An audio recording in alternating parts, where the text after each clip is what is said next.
In the early hours of January 13, 2025, a drone attack targeted Merowe Dam, known as Sudan's Three Gorges Project. The assault caused a fire and severe damage at the dam's hydroelectric substation. This forced the hydroelectric power station to suspend operations. The dam's structure itself did not sustain serious damage. Experts warned that, had the dam collapsed, the release of 12.5 billion cubic meters of water would have flooded towns along both banks of the Nile Downstream. The Merowe Dam is the second major hydroelectric project on the main Nile River after Egypt's Aswan Dam. It was led and constructed by a subsidiary of China's Three Gorges Corporation. The dam is located about 350 kilometers north of Sudan's capital, Khartoum. It stretches 10 kilometers in length and reaches a maximum height of 65 meters. Its installed power generation capacity is 1.25 million kilowatts. The Merowe Dam is currently the longest dam worldwide, about 3 times the length of the Three Gorges Dam and 25 times that of the Hoover Dam in the United States. It is therefore referred to as Sudan's Three Gorges Project. The recent attack caused widespread power outages in multiple cities including Port Sudan, Atbara, and New Hafal. Sudan's paramilitary Rapid Support Forces have been identified as a group responsible for the dam attack. On April 15, 2023, fighting broke out between Sudan's armed forces and the Rapid Support Forces after political disagreements between their leaders. According to Sudanese media following the attack, the Sudanese armed forces accuse the Rapid Support Forces for launching systematic assaults on the key national infrastructure and development projects after suffering losses on multiple fronts. The ongoing conflict has lasted more than a year, resulting in approximately 29,700 deaths and displacing over 12.3 million people. Arab media reports estimate the total investment in the Merowe hydroelectric project at about 1.6 to 1.8 billion US dollars. Construction began in July 2003. By April 2010, all generating units were connected to the grid, marking project completion. The project was carried out by the joint venture formed by China International Water and Electric Corporation (CCMD) and Sino Hydro Corporation. This is one of the largest overseas projects undertaken by Chinese companies. According to Chinese state media, the Merowe Dam is listed among China's 8th major aid projects in Africa, highlighting China's significant role in infrastructure development on the continent. At the time the Merowe Dam was completed, China had not launched the Belt and Road Initiative (BRI), which was proposed in 2013. Chinese government agencies and state-owned enterprises played key roles in project operation. The project exemplifies China's approach to oversee infrastructure construction through engineering contracting, financing, and technology export. It is often regarded as a pilot project that influenced the later formulation and operational models of the Belt and Road Initiative. China supplied major hydroelectric equipment such as turbines and generators and provided technical support for the Merowe project. The engineering design and construction were primarily conducted by Chinese teams. The main contractor were the joint venture formed by Sino Hydro Corporation's 7th and 5th bureaus, subsidiaries of Power Construction Corporation of China. China's International Intellect Tech Corp Limited (CIIC) was also involved in parts of the contract. On the financing side, the Export-Import Bank of China extended loans amounting to several hundred millions US dollars to support Chinese contractors. Former Sudanese President Omar al-Bashir referred to the dam as Sudan's pyramid of the 21st century. The dam was even featured on the country's banknotes. During the main river diversion ceremony on December 30, 2005, Sudan's then first Vice President Ali Osman Taha stated, "After the Merowe Dam is completed, it will help Sudan escape poverty." To date, the Merowe Dam has not eliminated poverty in Sudan. Instead, it has become a target amidst the civil war. The dam's reservoir, holding 12.5 billion cubic meters of water, remains a significant risk to populations downstream. The project has been one of the most controversial dam projects worldwide since its inception. Similar to China's Three Gorges Dam, the construction of the Merowe Reservoir caused large-scale population displacement. Nearly 70,000 farmers were forced to relocate from fertile Nile Valley to desert refugee camps with limited vegetation, sparking strong protests. The government's response included deploying armed militias to suppress protest, which resulted in 3 deaths. In 2006, authorities raised water levels by closing all sluice gates on September 30th, forcing residents to leave their homes. The International Rivers Secretary-General Patrick McCulley described the process by saying the Sudanese government drove its own people out by flooding, such like expelling rats. After the river diversion, the Merowe Project experienced delays and was completed on April 8, 2010, nearly 2 years later than the stipulated completion date of June 30, 2008. The construction and operation of the Merowe hydroelectric project has caused irreversible and far-reaching impacts on the ecology of the Nile River basin. The dam intercepts the Nile, creating a reservoir approximately 174 kilometers long with an area of about 700 square kilometers known as Lake Nasser. This has altered the downstream river's hydrological characteristics. Water storage reduced downstream flow volumes and decreased flood frequency, affecting the natural hydrological cycle of the downstream ecosystem. Historically, the Nile River's seasonal flooding played an important role in agriculture, society, and culture along its banks and downstream regions. The flooding season occurs from July to October. During this period, the Nile carries mineral-rich sediments from the Ethiopian highlands consisting mainly of volcanic soil and organic matter. This sediment deposits along the riverbanks and downstream floodplains, covering thousands of square kilometers of farmland with a 1 to 2 centimeter layer of fertile soil. These deposits made the Nile Valley one of the most fertile agriculture areas worldwide. The downstream and delta regions rely heavily on this natural floodplain fertility for cultivating crops such as wheat, barley, flax, and legumes, which support food security and trade. During the flood season, the Nile River's water level rises, providing natural irrigation to both banks. After the floodwaters recedes, the soil remains moist, which supports crop growth. Additionally, the regular flooding of the Nile washes away salt from the soil, effectively preventing soil salinization. This process remains long-term soil fertility and extends the usable lifespan of agricultural land, but these conditions have changed. After the construction and water storage by dams such as Merowe and Aswan, the ecological environment of the Nile basin has been affected. These dams trap sediments in their reservoirs, reducing the amount of sediments transported downstream by more than 90%. This reduction has intensified soil salinization in downstream areas. The clearer water released downstream increases riverbed erosion, changing its shape and causing more frequent riverbank collapses. Reservoir water storage has also led to water quality deterioration, including reduced dissolved oxygen levels, increased risk of eutrophication, and accumulation of sediments and organic matter. The Nile's natural seasonal water level fluctuations have been altered by dam operations. Reservoirs maintain relatively stable downstream flow to support power generation. This change disrupts the river's natural hydrological cycle and negatively impacts wetland ecosystems and agricultural irrigation along the riverbanks. Approximately 700 square kilometers of land, including farmland, villages, and natural vegetation, were submerged by reservoirs. The flooding destroyed tropical savanna ecosystems within the inundated areas. Vegetation loss has increased the risk of soil erosion. These environmental impacts have occurred under the banner of China's positive African aid projects, but have caused significant ecological damage locally. The construction of the Merowe Dam also triggered prolonged negotiations and disputes among Sudan, downstream Egypt, and upstream Ethiopia regarding Nile water resource allocation.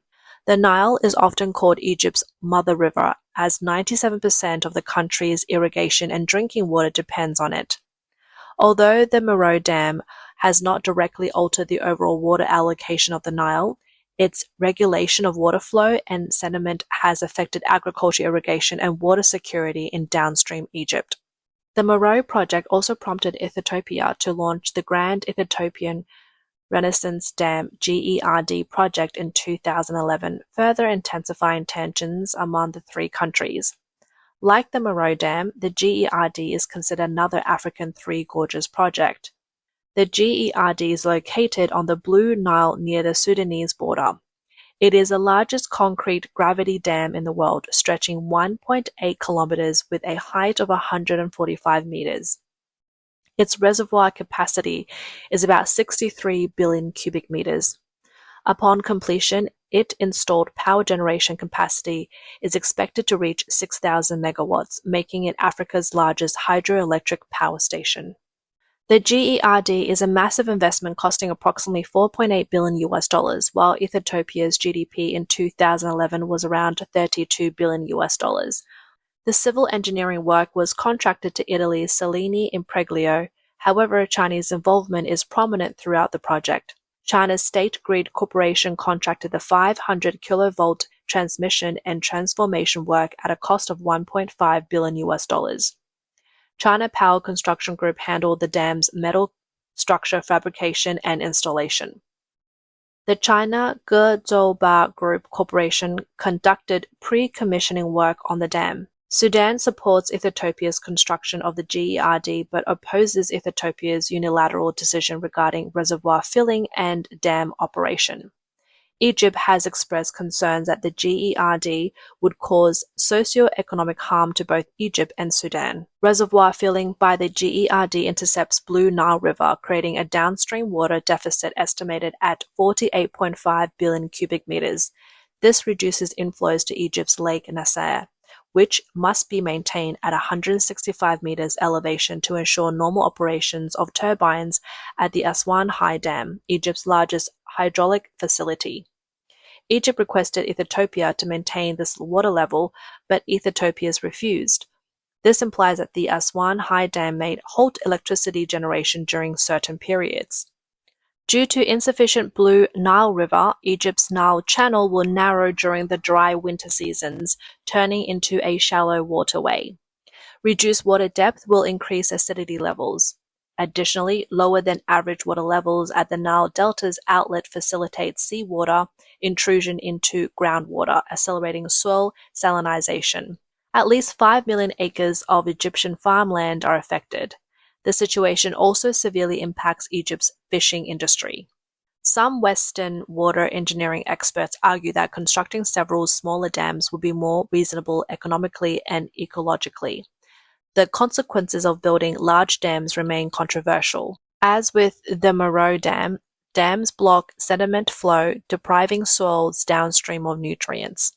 Reports indicate that the Egyptian military hinted at possible military intervention should Ethiopia proceed unilaterally with the GERD. In 2012, Egyptian plans reportedly included using bombers to destroy the dam before its completion. With Sudan willing to assist, both Egypt and Sudan denied these reports. Ethiopia has prepared defenses, allegedly purchasing anti-aircraft weapons from China and deploying them near the dam site. Although no armed conflict has occurred, disputes over Nile water resources continue. In July 2020, the GERD began reservoir filling with a plan to complete within 5 to 10 years. On February 20, 2022, the dam started power generation. By September 10, 2023, the fourth reservoir filling was completed, reaching approximately 625 meters water level.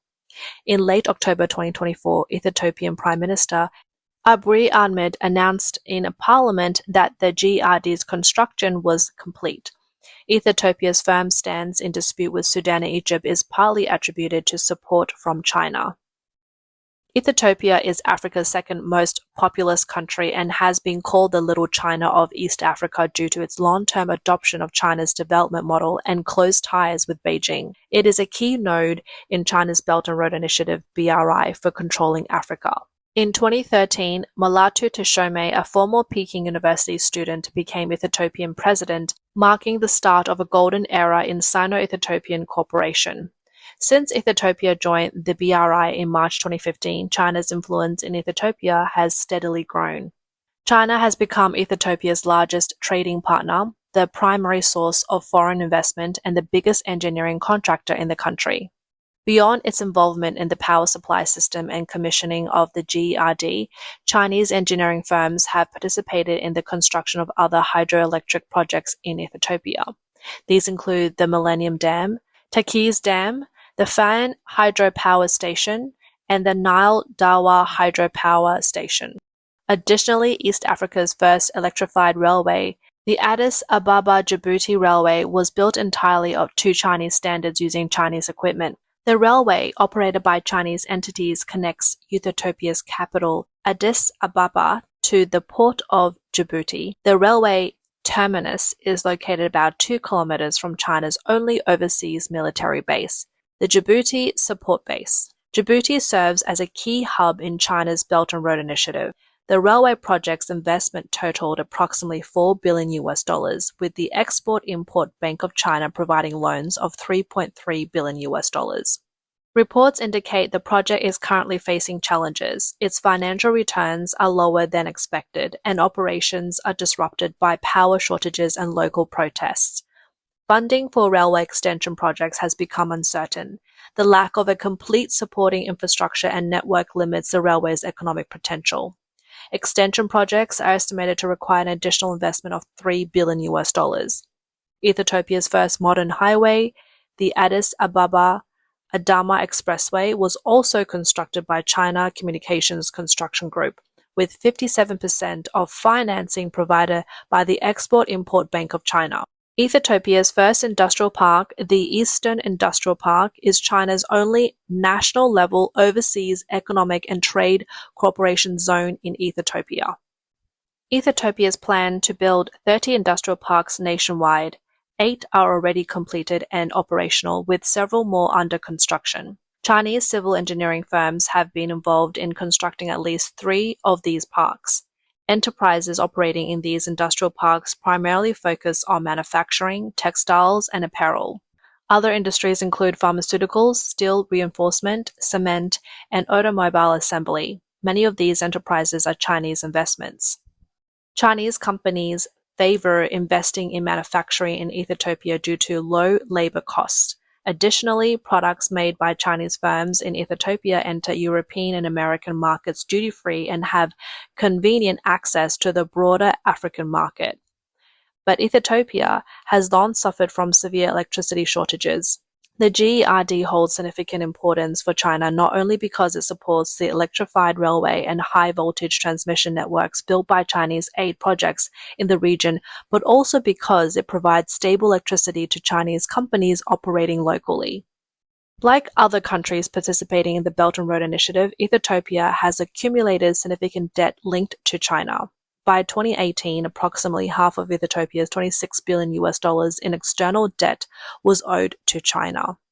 Ethiopia's trade deficit has rapidly widened in recent years, with import reaching 4 times export value. Foreign exchange shortages are severe.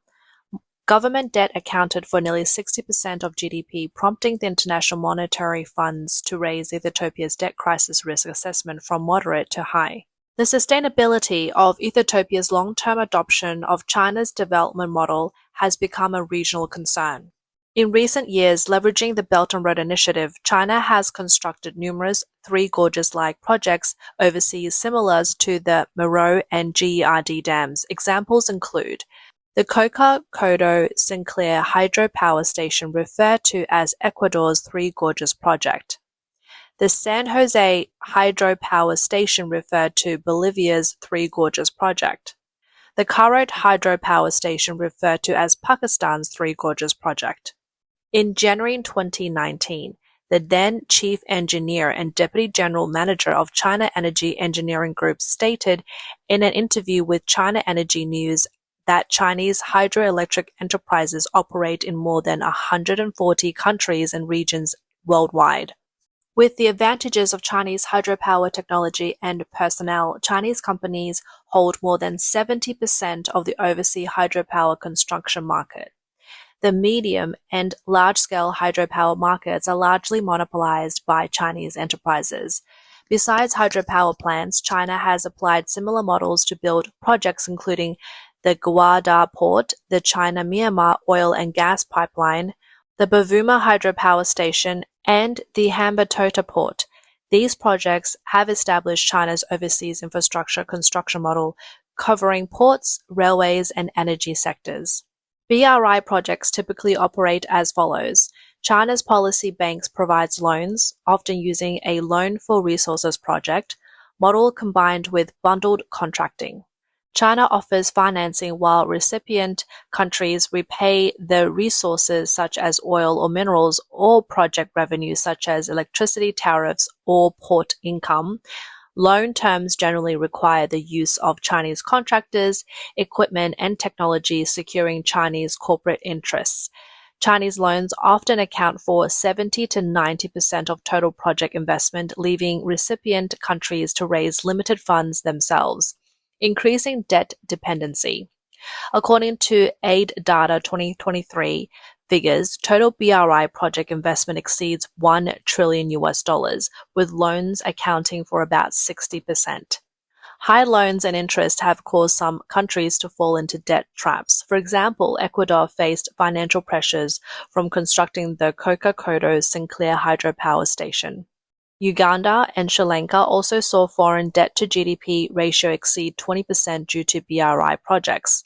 When recipient countries cannot repay loans, they may compensate by leasing or transferring assets such as ports or land to China on long-term contracts. For instance, Sri Lanka handed over a 99-year lease of Hambantota Port to China Communications Construction Company Limited in 2017 due to debt default. Dr. Wang Wei Lu, a water resources expert residing in Germany, analyzed that the Belt and Road Initiative is a key component of China's global strategy. Politically, its goals include exporting ideology promoting the superiority of the socialist system, advocating the rise of the East and decline of the West, and pushing a community of shared human destiny. It aims to establish a new world order by binding allies through debt and technology, thereby expanding China's influence. Economically, the initiative seeks to maintain China's distorted industrial structure by exporting excess capacity and human resources and controlling global infrastructure. In summary, the Belt and Road Initiative functions not only as an economic cooperation framework, but also as a strategic tool for China's global influence. It has become a debt burden for many participating countries.